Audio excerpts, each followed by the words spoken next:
Los humanos siempre han estado moviéndose. Por miles de años, el Homo sapiens caminó por los continentes. Éramos cazadores, éramos recolectores. Seguíamos las manadas de animales, buscábamos frutas maduras y agua fresca. Nuestros antepasados no se veían como ciudadanos de una tierra en particular. La tierra simplemente estaba allí, un lugar enorme para explorar o para encontrar comida. No había líneas dibujadas en los mapas, ni cercas, ni guardias en las fronteras pidiendo papeles. El mundo era, de alguna manera, abierto, aunque lleno de peligros naturales y encuentros con otros grupos que también viajaban. Así era como viajaban los humanos al principio, por necesidad, no por diversión. Imagina a estos primeros humanos. Pequeños grupos de personas. Caminaban por días, por semanas, por meses. Cruzaban montañas, cruzaban ríos. Se guiaban por las estrellas, por el sol, por la forma del terreno. Su permiso para viajar venía de su propia fuerza, su conocimiento de la naturaleza y su capacidad para sobrevivir. Llevaban herramientas, quizás algo de comida, y las historias de su gente. No llevaban documentos. La idea de necesitar un papel especial para ir de un lugar a otro les habría parecido muy extraña. La tierra no era de nadie, o quizás era de todos. Pero esta libertad para moverse no siempre fue perfecta. Los extraños podían ser vistos como un peligro. A menudo había pocos recursos. Si un grupo nuevo llegaba a un territorio, podía haber peleas.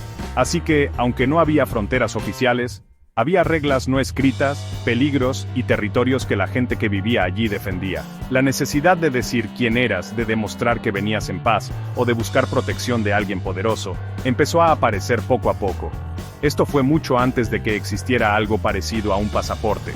Pero estas primeras necesidades prepararon el camino de forma muy sutil, casi invisible, para los futuros sistemas de control de movimiento. La idea de pertenecer a un lugar específico, a un jefe específico o a una tribu específica se hizo más fuerte con el tiempo. A medida que las sociedades se hicieron más complicadas, con la agricultura y los pueblos fijos, luego pueblos más grandes y después ciudades, la idea de nosotros contra ellos se hizo más clara. Viajar entre diferentes comunidades empezó a necesitar más que solo fuerza física. Empezó a necesitar saber cómo tratar con la gente. ¿Quién eres? ¿De dónde vienes? ¿Por qué estás aquí? Estas preguntas, que antes se respondían por la apariencia, el idioma o una historia compartida, con el tiempo necesitarían una respuesta más formal, por escrito. Esto preparó el escenario para los primeros documentos de viaje. Mientras los imperios nacían y caían, el mundo empezó a cambiar. Grandes gobernantes como Ciro de Persia o los emperadores romanos controlaban tierras muy grandes. Estos imperios tenían caminos, ejércitos y gobiernos complicados. Viajar dentro de estos imperios, o cruzar sus fronteras, ya no era solo cuestión de caminar sin rumbo. Para los oficiales, los comerciantes o los mensajeros, moverse era muy importante. Pero si la gente se movía sin control, también podía significar espías, enemigos o gente que causaba problemas. Por eso, la necesidad de tener alguna forma de identificación o permiso empezó a hacerse más fuerte. Estos no eran pasaportes como los conocemos ahora, todavía no, pero eran como las primeras ideas sobre eso. Una de las primeras veces que se habla de un documento así es en la Biblia hebrea. En el libro de Nehemías, de alrededor del año 450 a.C., un oficial persa llamado Nehemías quiere viajar a Judea. El rey Artajerjes, primero de Persia, le da una carta. Esta carta era para los gobernadores al otro lado del río. Pedía que dejaran pasar a Nehemías sin problemas por sus tierras. Esta carta era como un pedido del rey. Mostraba que Nehemías estaba bajo la protección del rey. Pedía a otros oficiales del imperio que lo ayudaran, no que le pusieran problemas. Esto es claramente un antepasado de lo que hace un pasaporte. En la antigua China había sistemas parecidos. Durante la dinastía Han, por ejemplo, los viajeros a menudo necesitaban documentos llamados Lu Jin o Chuan para pasar por puestos de control y entrar a ciertas zonas. Estos documentos ayudaban a las autoridades del imperio a vigilar quién se movía, cobrar impuestos y mantener el control sobre su gran población. Igualmente, el Imperio Romano, con su gran red de caminos y su necesidad de controlar a mucha gente diferente, usaba varios tipos de permisos escritos para soldados, oficiales y a veces hasta para la gente común, especialmente cuando viajaban a provincias lejanas o importantes. Estos documentos servían para probar quiénes eran y para qué viajaban. Estos primeros documentos de viaje tenían algo en común. Normalmente los daba una autoridad importante, un rey, un emperador o un gobernador poderoso. No eran para la gente común que hacía viajes normales. Casi siempre eran para personas en misiones oficiales o que tenían un estatus especial. El objetivo no era tanto el derecho de la persona a viajar, sino más bien la necesidad del Estado de controlar su territorio, asegurar que sus enviados estuvieran a salvo o ser amables con visitantes importantes. El documento era una herramienta del gobernante, un símbolo de su poder que llegaba lejos, llevado en la mano del viajero. La caída del Imperio Romano de Occidente hizo que Europa se dividiera más. Viajar se volvió más peligroso. Los caminos estaban menos cuidados. Aparecieron muchos reinos pequeños, feudos y alianzas que cambiaban. En esta época medieval, la idea de las cartas de salvoconducto se volvió muy importante. Eran documentos que daba un rey, un príncipe o un noble con poder. Daban protección a quien los llevaba mientras viajaba por el territorio de quien los había dado. Eran una promesa de que no le harían daño al portador y que incluso podría recibir ayuda. Esto era importantísimo en una época de muchas guerras y bandidos. Los peregrinos que viajaban a lugares sagrados como Jerusalén, Roma o Santiago de Compostela, a menudo buscaban estas cartas de salvoconducto. Los comerciantes, cuyas rutas pasaban por muchas tierras diferentes, también dependían de ellas. Los enviados y diplomáticos que llevaban mensajes entre gobernantes necesitaban sí o sí esa protección. El documento normalmente describía a la persona, el motivo de su viaje y por cuánto tiempo era válido el salvoconducto. Era una garantía personal de la autoridad que lo emitía. Falsificar un documento así o no hacer caso a uno dado por un gobernante poderoso podía tener consecuencias muy graves para cualquiera que se atreviera a molestar al viajero. Estos documentos medievales todavía no eran pasaportes como los de ahora. No había un formato igual para todos. Cada uno era diferente. Estaban escritos a mano, a menudo en pergamino, y llevaban el sello de quien los emitía.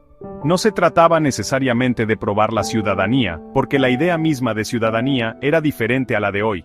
Más bien, se trataba de protección y permiso dados por una autoridad específica para un viaje específico. Resaltaban el poder del gobernante individual más que un sistema nacional unido. Si cruzabas al territorio de otro señor, tu salvoconducto anterior podía no ser válido. Podrías necesitar uno nuevo. La palabra pasaporte en sí tiene orígenes que se discuten, pero probablemente apareció a finales de la Edad Media o principios de la Edad Moderna. Algunos creen que viene del francés passer-port, que significa pasar por un puerto o una puerta de la ciudad. En las zonas de costa y en las ciudades-estado, controlar quién entraba y salía por las puertas o los puertos era muy importante para la seguridad y el comercio. Se podía necesitar un documento para pasar el puerto. Estos primeros pasapuertos eran más bien un permiso para salir o entrar por un punto de control específico, y no un documento general para viajar a tierras extranjeras. La idea fue cambiando poco a poco, según las necesidades que iban surgiendo. Al final de la Edad Media y en el Renacimiento, poco a poco empezaron a surgir en Europa estados-nación más centralizados. Los reyes y las reinas juntaron más poder, crearon gobiernos centrales más fuertes. Con esto, la idea de fronteras nacionales e identidad nacional se hizo más clara. La gente empezó a verse más como ingleses, franceses o españoles, en lugar de solo súbditos de un señor local. Este cambio fue clave para que se desarrollara el pasaporte. Un pasaporte empezó a ser un documento que te identificaba como perteneciente a un reino o estado en particular. Era una señal de lealtad. En Inglaterra, por ejemplo, se dice que el rey Enrique V introdujo documentos que algunos consideran las primeras formas de pasaportes alrededor de 1414. Eran principalmente para sus súbditos que viajaban al extranjero. El propósito era doble: ayudarles a demostrar quiénes eran y recibir protección de otros países, y también para que la corona controlara quién salía del país, especialmente en tiempos de guerra o problemas políticos. El Consejo Privado en Inglaterra empezó a dar estos documentos de viaje más a menudo. Todavía se escribían a mano y se daban de forma individual, a menudo a gente importante o en misiones importantes. En toda Europa, otros estados que estaban surgiendo empezaron a hacer cosas parecidas. El pasaporte se convirtió en una herramienta del gobierno. Se podía usar para limitar los viajes de ciertas personas o grupos. También se podía usar para animar a viajar por comercio o diplomacia. El documento se fue transformando lentamente de una simple carta de salvoconducto a algo que decía la nacionalidad del portador y pedía a los gobiernos extranjeros que le permitieran pasar y le ofrecieran el debido respeto y ayuda.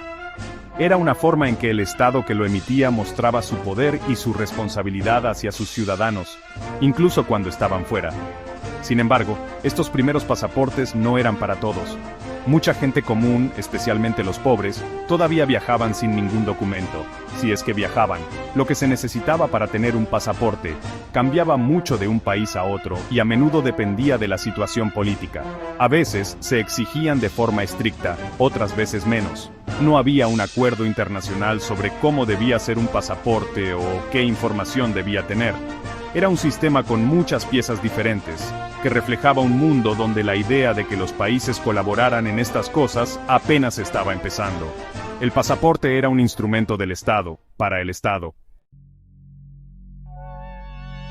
Sección 5. El siglo XIX. Vapor, velocidad y estandarización ocasional.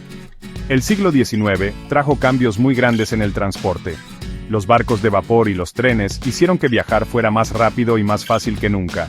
Más gente empezó a cruzar fronteras, por negocios, por placer, o para irse a vivir a tierras nuevas como las Américas.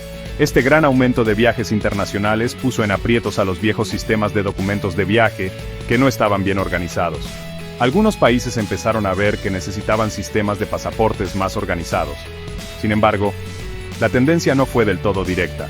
De hecho, durante un tiempo a mediados y finales del siglo XIX, los requisitos de pasaporte en algunas partes de Europa se hicieron menos estrictos.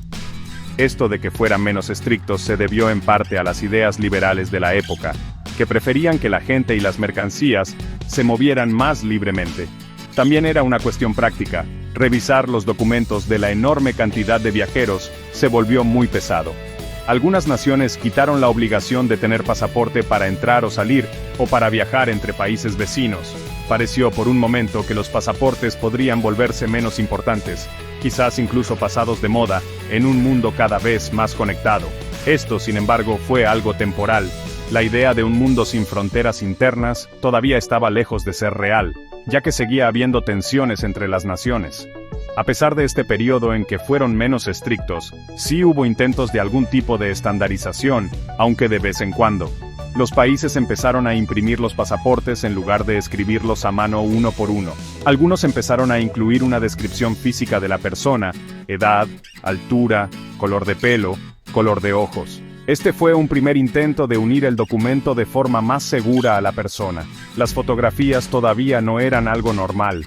La idea de un cuadernillo de pasaporte con varias páginas para visados y sellos también estaba empezando a aparecer en algunos lugares, haciéndolo más resistente y útil para los que viajaban mucho.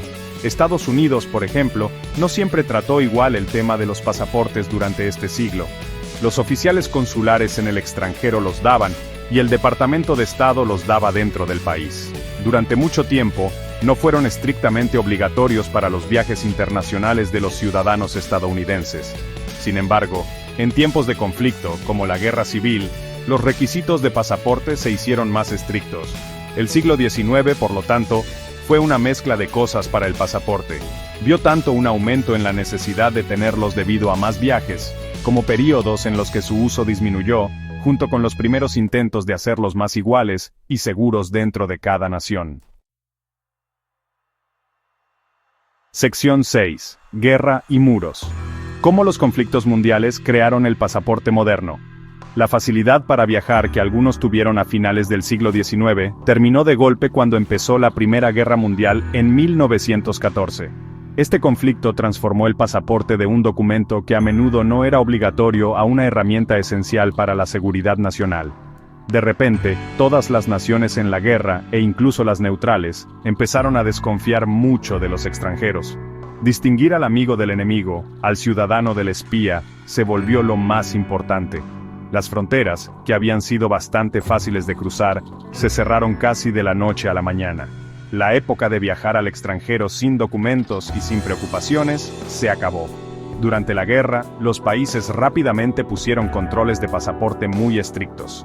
A los ciudadanos a menudo se les pedía tener pasaporte para salir de su propio país y para entrar a otros. Estos pasaportes necesitaban ser más detallados y seguros.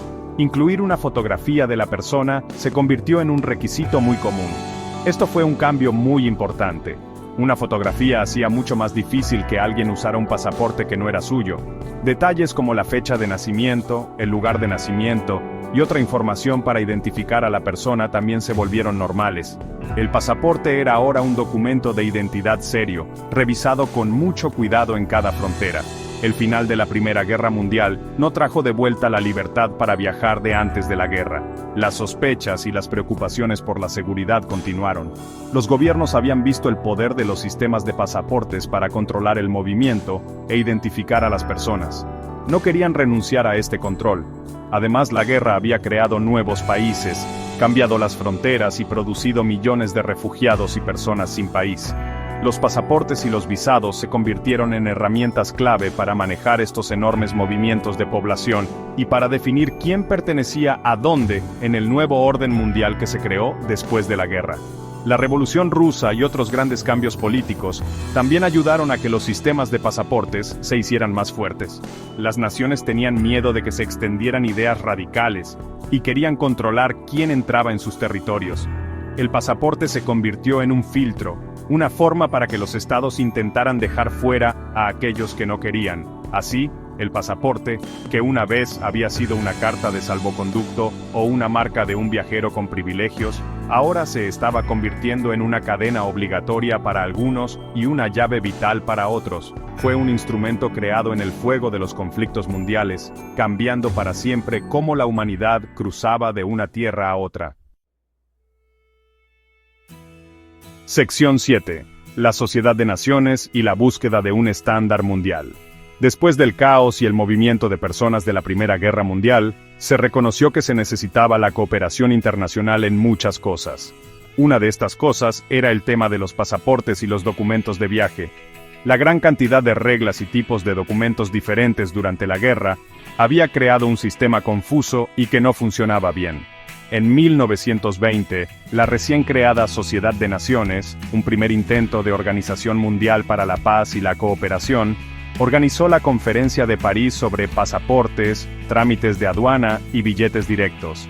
Este fue un evento muy importante en la historia del pasaporte. El objetivo principal de la Conferencia de París era intentar que los pasaportes fueran iguales para que viajar entre países fuera más fácil y ordenado. La conferencia recomendó un formato de cuadernillo estándar para los pasaportes.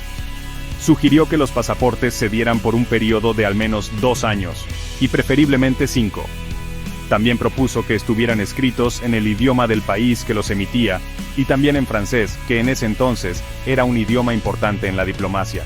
Estas recomendaciones no eran leyes obligatorias, pero prepararon el camino para el tipo de pasaporte que usamos hoy.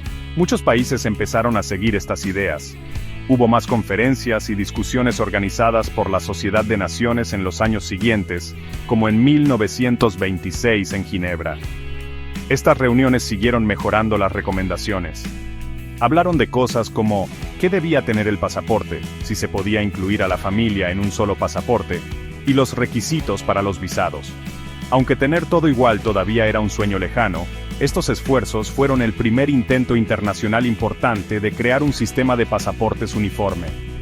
Era reconocer que en un mundo cada vez más conectado, los países necesitaban ponerse de acuerdo sobre reglas comunes para identificar a los viajeros. Sin embargo, la Sociedad de Naciones al final no tuvo el poder para hacer cumplir todas sus recomendaciones. El nacionalismo seguía siendo fuerte, y los países todavía querían proteger su poder y sus intereses de seguridad. La idea de un documento de viaje aceptado en todos lados y fácil de usar chocaba con la política de la época. El surgimiento de gobiernos totalitarios en los años 30 y el comienzo de la Segunda Guerra Mundial complicaron aún más las cosas, llevando a controles fronterizos aún más estrictos y más desconfianza. Pero las semillas de la cooperación internacional sobre pasaportes ya se habían plantado, y darían más frutos después del siguiente conflicto mundial. Sección 8. El pasaporte moderno, una fortaleza de identidad de bolsillo. Después de la Segunda Guerra Mundial, la tarea de hacer los pasaportes más iguales la tomaron nuevas organizaciones internacionales, especialmente la Organización de Aviación Civil Internacional o OACI, una agencia especializada de las Naciones Unidas. La OACI ha tenido un papel muy importante en desarrollar cómo deben ser los pasaportes modernos que pueden leer las máquinas. Estos son los pasaportes que la mayoría de nosotros llevamos hoy. Son mucho más que simples cuadernillos de papel. Son documentos de identidad muy avanzados, llenos de cosas de seguridad diseñadas para evitar que los falsifiquen o los usen mal. El mundo había aprendido lecciones difíciles sobre la necesidad de una identificación segura. El pasaporte moderno normalmente incluye muchísima información sobre la persona. Tu nombre completo, fotografía, firma, fecha y lugar de nacimiento, y nacionalidad, todo está ahí. Pero son las características escondidas las que lo hacen verdaderamente moderno. Muchos pasaportes ahora tienen un microchip. Este chip guarda la información de la persona, incluyendo una versión digital de su fotografía. Esto se conoce como pasaporte electrónico o pasaporte biométrico. El chip puede ser leído por escáneres especiales en el control de fronteras, comprobando que el pasaporte es verdadero y la identidad del dueño de forma más segura que solo mirándolo. La seguridad es lo más importante en el diseño de los pasaportes de hoy. Usan papel especial, marcas de agua, dibujos complicados en el fondo, hilos de seguridad e imágenes holográficas. Las tintas y las formas de imprimir son muy especiales. Todas estas cosas están diseñadas para que sea muy difícil para los delincuentes hacer pasaportes falsos o cambiar los verdaderos. La fotografía misma tiene reglas estrictas sobre el tamaño, el fondo y la expresión de la cara para ayudar a la tecnología de reconocimiento facial. Esta tecnología puede comparar la imagen en vivo del viajero en la frontera con la fotografía guardada en el chip del pasaporte. La importancia del pasaporte moderno es enorme. Es el documento principal que permite a una persona entrar a países extranjeros y volver a entrar a su propio país. Es una prueba de ciudadanía e identidad reconocida en todo el mundo. Sin un pasaporte válido, viajar al extranjero es casi imposible para la mayoría de la gente. Es una llave que abre el mundo, pero también es una puerta, controlada con cuidado por los gobiernos nacionales. La información que tiene y la tecnología que lleva dentro reflejan las preocupaciones de seguridad y lo conectado que está nuestro mundo del siglo XXI. Es un documento pequeño con un poder inmenso. Sección 9. Conclusión. El pasaporte duradero, guardián y puerta de entrada en nuestro mundo. La historia del pasaporte es un reflejo fascinante de la propia historia humana. De simples cartas de salvoconducto dadas por reyes antiguos a enviados de confianza, ha evolucionado hasta ser un documento muy avanzado y reconocido en todo el mundo. Este pequeño cuadernillo cuenta una historia de nuestras ideas cambiantes sobre fronteras, identidad y pertenencia. Habla de nuestro deseo de explorar y conectar, pero también de nuestros miedos y nuestra necesidad de seguridad y control. Los primeros humanos se movían libremente, su mundo lo definía la naturaleza, no líneas en un mapa o permisos de oficina. Ese mundo ya no existe. El surgimiento de imperios, luego de estados-nación, cambió por completo cómo nos movemos. Los gobernantes necesitaban saber quién entraba y salía de sus tierras. Necesitaban proteger a sus enviados en el extranjero. El pasaporte se convirtió en una herramienta para esto, un símbolo del poder del Estado. Las guerras, especialmente las guerras mundiales del siglo XX, hicieron su papel más fuerte. Las preocupaciones por la seguridad lo transformaron en un documento obligatorio, lleno de más y más información personal y cosas de seguridad. La cooperación internacional a través de organizaciones como la Sociedad de Naciones y después la OACI ha traído algo de estandarización, haciendo los viajes internacionales más predecibles, aunque no siempre más fáciles. Hoy, el pasaporte es una parte casi esencial de la vida para cualquiera que quiera cruzar fronteras internacionales. Es un guardián que decide quién puede pasar y quién no. Es una fuerte muestra del poder de cada nación. Al mismo tiempo, también es una puerta de entrada. Permite a millones de personas viajar por trabajo, educación, diversión o para reunirse con la familia. Ayuda al comercio mundial, al intercambio cultural y al movimiento de ideas.